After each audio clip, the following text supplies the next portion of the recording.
What do people need to stop romanticizing? Mental illnesses. It honestly comes to even weirder planes for those with real mental illnesses. Sometimes there are moments when they are considered to be faking their depression, bipolar, and other diagnoses just to get sort of excuse for their behavior, or even social benefits. I personally know people who feel guilty for their illnesses, since faking them seems to become a trend. It's just wrong. Overworking. The people at my job seem to make it a contest of who sacrifices more for their job, who works the most overtime, who does things off the clock for work more, etc. It's bullshit. I have a life and a family I want to prioritize. I started a new job and at 5 p.m. I got up and left. The following day, one of the coworkers approached me and told me we were expected to work on past finish time. I left at 5 p.m. bang on the dot every day. The other guys finished at 6 or 7 p.m. One day the boss came through the office and asked where I was. "Oh, McTaggart always finishes at 5 p.m., and not a word was said. At my annual review they questioned my attitude and dedication to the company by not working late. I told them that I'd be happy to work late but they need to adjust my contract to compensate. They told me I was being mercenary. This was just an office job, data entry or something. I had to explain to these guys that they were simply buying some of my free time, not buying my entire life. Any time I'm not being paid will be spent with my family kids."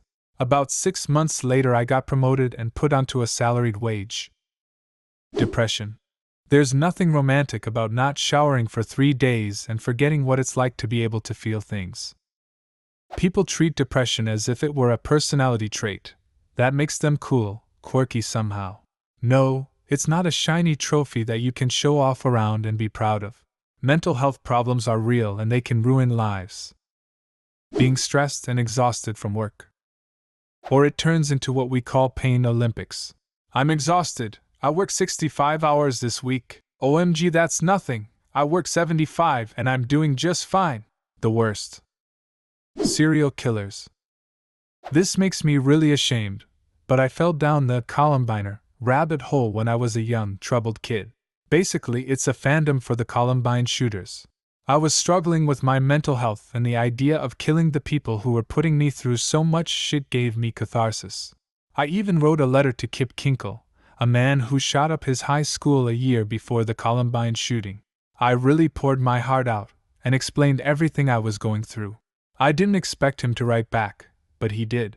He told me that he usually didn't write back to minors, but that he thought it was important to tell me that everything was going to get better someday. He explained how he got the treatment he needed for his mental health issues in prison and even got a good education and a job within the prison, and was living a pretty good life there, despite serving a life sentence. He said that he really cared about me and wanted me to succeed in life, and asked me to reach out and get help.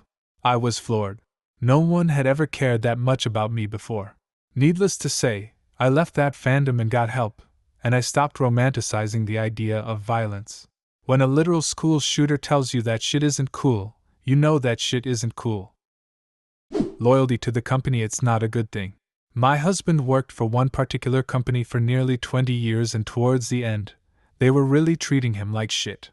He was actually scared to try and find another job because he was afraid his coworkers would hate him afterwards for leaving. It didn't help that for a period of about 2 years prior to his quitting, he'd done a shit ton of interviews for similar positions only to find out they were going another way, or had just entered a hiring freeze or some other bullshit response. My own thoughts on that were that he was too experienced and wanted too much money because of that experience. With one rejection after another, it broke him down, and he felt like he would never be able to find another job. My dad's MBA professor once said, "Love your job, because you can do the same work anywhere. But don't love your company, because you don't know when they will stop loving you." Eating disorders. It's not beautiful and tragic, it's just a lot of gross shit. Like hoarding bags of chewed up food under your bed. Taking laxatives until you piss water out of your ass and you're so dehydrated you have to go to the hospital. Having dentures implants at 30 because your teeth rotted out. Walking around in public not realizing you have vomit in your hair, which by the way, is falling out by the fistful. I remember reading one horrifying story from an ER nurse who had a patient who was literally vomiting feces because her stool was so impacted due to constipation from her anorexia. Imagine vomiting your own shit. And that's not including risks like heart failure, life-threatening arrhythmias, brain atrophy, gastric rupture. There's nothing pretty about eating disorders. My friend's daughter who suffered from anorexia killed herself. It's impossible to comfort a parent whose child has died for any reason, let alone suicide. Stalking. In movies, if person A likes person B, it becomes okay to stalk them like crazy, showing up uninvited to profess their love. In reality, that's totally creepy and illegal. The issue is that people without experience doing these things in real life see the movies and emulate what they see. Absolutely. I had a stalker before lockdown here, and even me explicitly telling him I was afraid of him did nothing to stop him. Thankfully, haven't seen him since COVID shut everything down. There is nothing romantic about being stopped in the street every day and seeing him drive past your house. Being lonely. When I was young, I thought that the lone wolf, grizzled tough guy was everything it meant to be truly masculine and cool. So much so that I emulated that idea into adulthood, thinking people would see me as cool and manly. Thing is, I have no idea if anyone sees me that way because I have noon to hang out with. I isolated myself to this point that the most interaction I have with people face to face as well.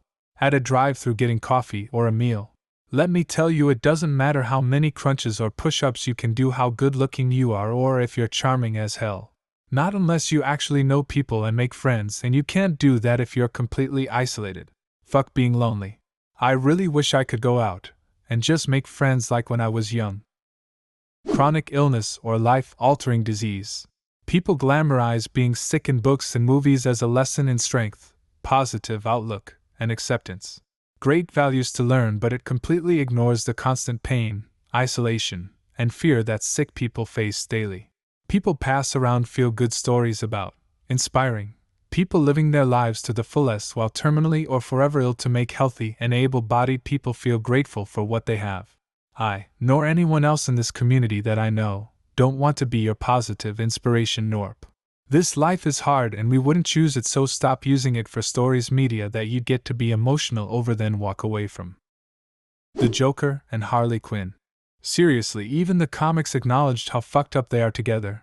They're not a cute, dream relationship. Joker consistently abuses Harley and in one version literally has a room filled with dead Harleys and then chains the current one saying something like, "You're not important, I'll just get another one," and leaving her there. War. Giant weddings. Why are you putting yourself into crazy debt and through a bunch of stress for a giant event you probably won't even be able to fully enjoy? Save your money, elope and buy a cool house or go take an awesome vacation. Jealousy. You know what's hot? Trust. Not needing 7 to 8 hours of sleep. I'm amazed this is as far down as it is. So many people treat not sleeping as a badge of honor. In reality, the science is pretty clear in this, that getting less than 7 hours impairs your cognitive functioning and productivity. A lot of sleep-deprived people dispute that, but those in a sleep-deprived state aren't reliable evaluators of their own performance. If you actually can't function in the morning without coffee, you're probably not getting enough sleep. And yes, that's a lot of people. Suicide. I nearly lost my brother to suicide. His blood-stained clothes and the huge scar were anything but pretty. I felt sick when I saw him. Every time someone romanticizes suicide, I want to punch them in the jaw. Gambling. Because gambling isn't about James Bond playing Baccarat in Monte Carlo. It's about sad, addicted people desperately playing slot machines and losing money they don't have. Celebrities.